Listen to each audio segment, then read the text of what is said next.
दोस्तों नमस्कार। दोस्तों शुरू करते हैं आज का वीडियो। ये किताब हमने आपको दिखाई थी कल।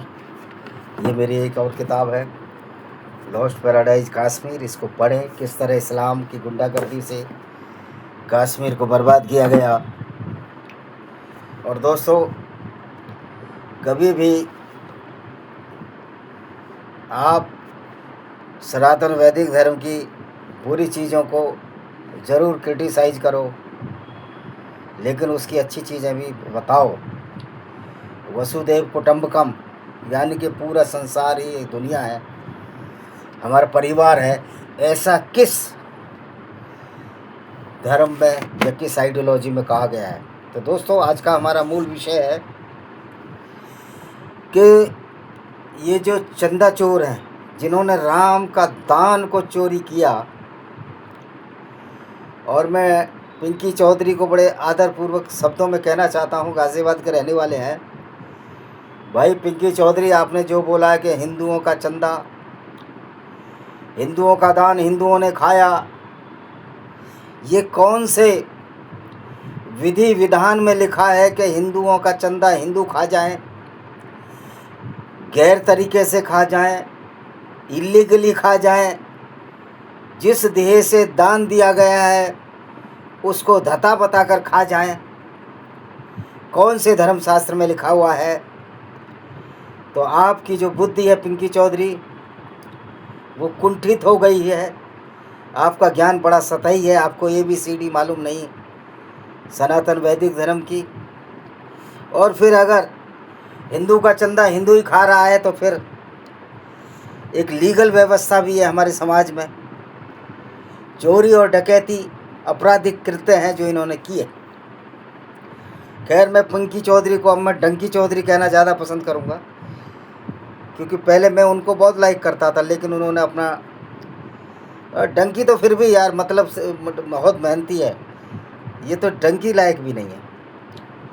तो दोस्तों, आज हमारा विषय है कि जो राम मंदिर में चोरी हुई और इस्लाम में जो व्यवस्था है वो क्या है, और इसमें मूलभूत अंतर क्या है। दान चोरी सनातन वैदिक धर्म में क्यों अपराध है, और सनातन वैदिक धर्म राम मंदिर के चोरी करने वाले अपराधी क्यों इस्लामिक गुंडागर्दी से भी बड़े गुंडे हैं। जी हाँ, इस्लाम एक गुंडागर्दी है। अब इस्लाम में कौन सी चीज़ें जायज़ हैं या हलाल हैं, और कौन सी चीज़ें हराम हैं, इस पर भी हम चर्चा करेंगे।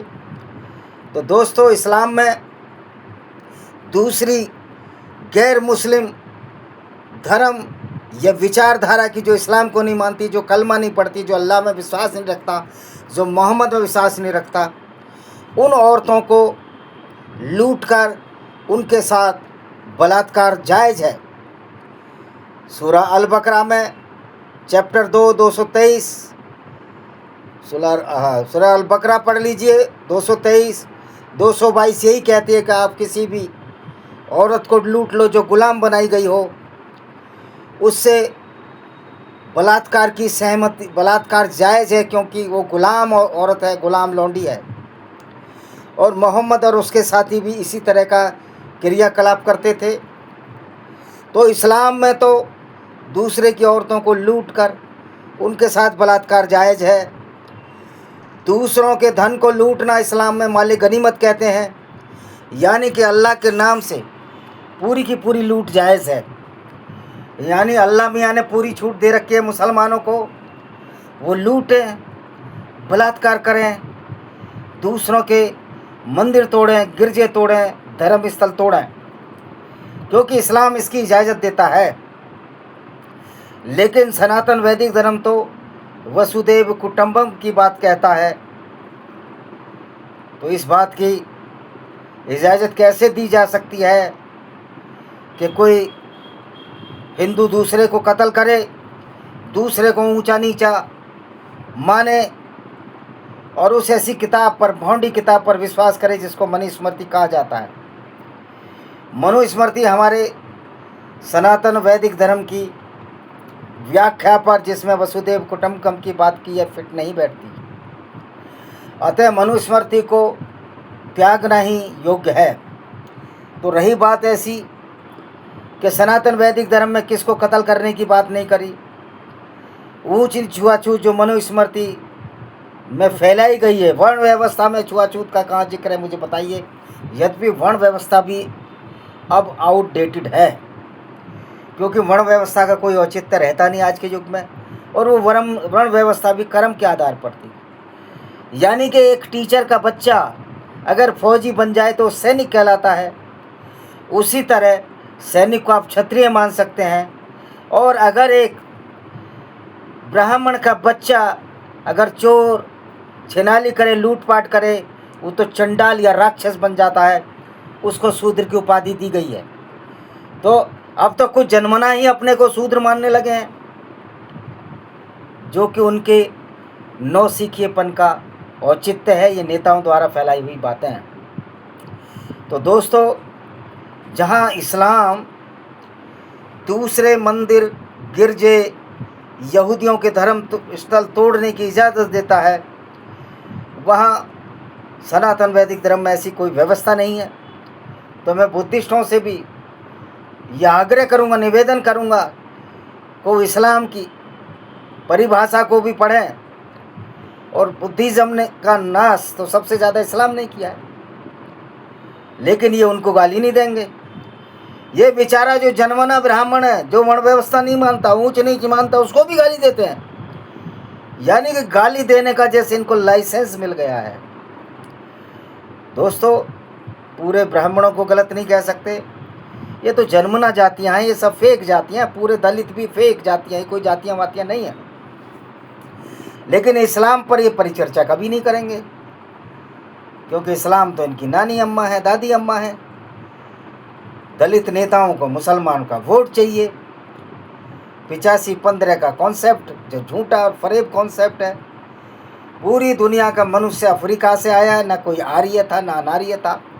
ये कंसेप्ट अंग्रेज़ों द्वारा गढ़े गए हैं, और अंग्रेज़ों द्वारा गढ़ी हुई कंसेप्ट पर चंद झूठे मक्कार धूर्त बुद्धिजीवी सनातन वैदिक धर्म का आपस में लड़ाने की काम कर रहे हैं। बुद्ध भगवान ने तो कभी नहीं कहा, इवन दलाई लामा भी कभी सनातन वैदिक की बुराई नहीं करते। वो दलाई लामा है जिनको भारत ने शरण दी और धर्मशाला में रह रहे हैं, वरना तो और बहुत सारे बुद्धिस्ट कंट्री थे, वहाँ जाते नहीं जाएंगे, क्योंकि सुरक्षा की गारंटी नहीं है। म्यांमार, थाईलैंड, ये सब चीन के चट्टे बट्टे हैं। तो दोस्तों, तो मेरा कहना यही है कि इस्लाम में चंदे की तो बात छोड़ो, डकैती जायज़ है, लूट जायज़ है, जिसको माले गनीमत कहते हैं। औरतों को लूटना जायज़ है, उनके साथ बलात्कार करना जायज़ है, बशर्ते कि वो गैर मुस्लिम औरतें हों। और इनके यहाँ तो इस्लाम में तो मुसलमानों में हलाला के नाम पर बलात्कार जायज़ है अपनी औरतों के साथ। तो इनका कोई मोरल और नैतिक वैल्यू नहीं है, क्योंकि मोहम्मद ने जो विचारधारा इस्लाम की को खड़ा किया, वो उस तरह के उस ज़माने के जंगली लोगों द्वारा की गई विचारधारा थी। ये जंगली लोग थे, असभ्य और बर्बर लोग थे, ये काफ़िले लूटते थे। ये गैर मुस्लिमों के काफ़िले मोहम्मद ने लूटे, यहूदियों के काफ़िले लूटे, अबू सुफियान अपने चचेरे भाई के काफ़िले लूटे, और मोहम्मद तो खुद मुसलमान नहीं था। तो मोहम्मद ने तो कलमा भी 40 साल की उम्र में पढ़ा, मोहम्मद का खतना भी नहीं हुआ था। तो मोहम्मद तो मुसलमान था ही नहीं, वो तो यहूदी या गैर मुस्लिम घराने में पैदा हुआ था। इवन इनके चाचा अबू तालिब ने भी इस्लाम धर्म कबूल नहीं किया। तो एक आदमी 40 साल तक उसके दिमाग में फितूर आ जाए कि मैं पैगंबर हूँ, एक झूठे अल्लाह की परिकल्पना की, यहूदियों की और बाइबल की कथाएं चुराई, और उसमें से नया अध्याय लूटपाट का जोड़ दिया, जो कि उनकी किताबों में नहीं था, कि गैर मुस्लिमों को लूटो, काफिरों को लूटो, काफिर नीच हैं और गंदे हैं, नजस हैं, जानवरों से गए बीते हैं। तो मैं बुद्धिस्ट भाइयों को भी कहना चाहता हूँ,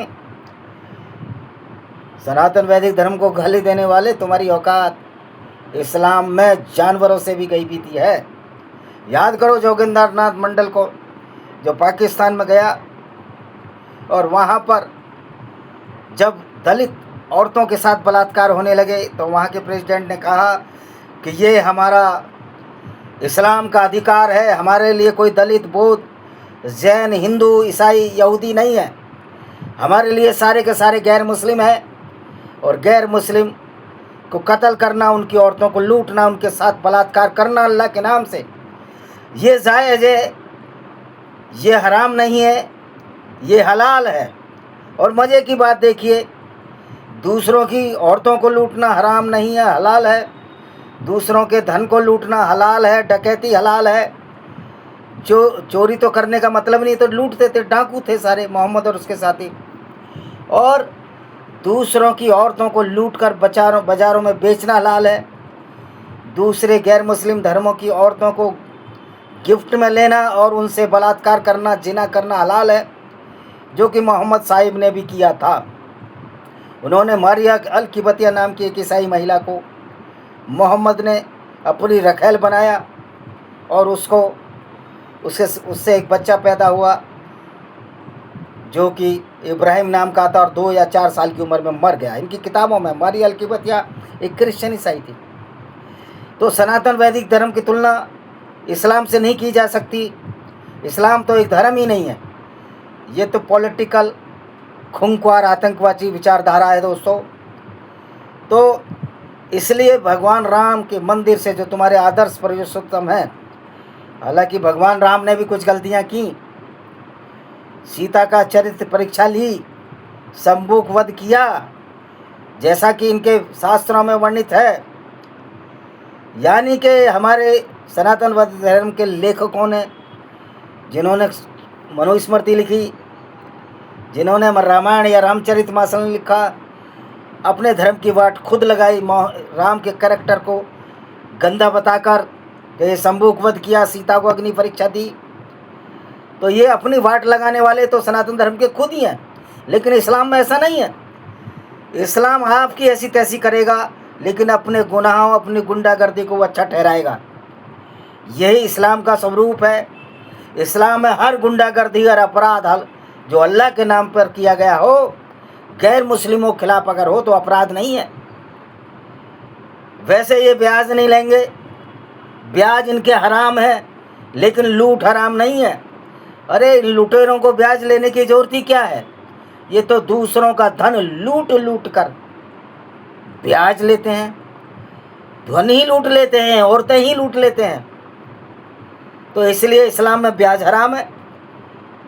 ब्याज तो जब होगी जब उन्होंने धन कमाया हो, अपने मेहनत सर्जन किया हो। तो इस्लाम में जो लूट का माल है उसकी वजह से ब्याज हराम है। लेकिन सनातन वैदिक धर्म में तो ऐसा नहीं है। आप किसी को लूटने की परिकल्पना भी नहीं कर सकते। तो दोस्तों, ये एक छोटा सा वीडियो था जो मैंने बताया कि राम मंदिर के दान को चुराने वाले क्यों अपराधी हैं, और इस्लाम में काफिरों को कत्ल करने वाला और लूटने वाला, अल्लाह के नाम पर लूटने वाला क्यों नहीं अपराधी है।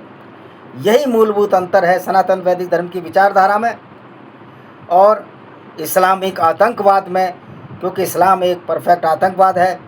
हम बुद्धिज़्म पर भी कल चर्चा करेंगे, और बुद्धिज़्म कहीं भी सनातन वैदिक धर्म से नहीं टकराता, इस बात की हम ताकीद करेंगे। इसी के साथ मैं हूं आपका विजय कुमार, एक लेखक, 10-12 किताबें लिखी हैं और भी लिख रहा हूं, और आप लोगों का आशीर्वाद रहा तो आगे भी लिखूंगा। धन्यवाद, आपका दिन शुभ हो। वंदे मातरम, जय हिंद, जय विज्ञान, जय संविधान। और मैं किसी पर्सनल आदमी के नाम कोई नारा नहीं लगाऊंगा, जैसे कि प्राय लोग लगाते हैं।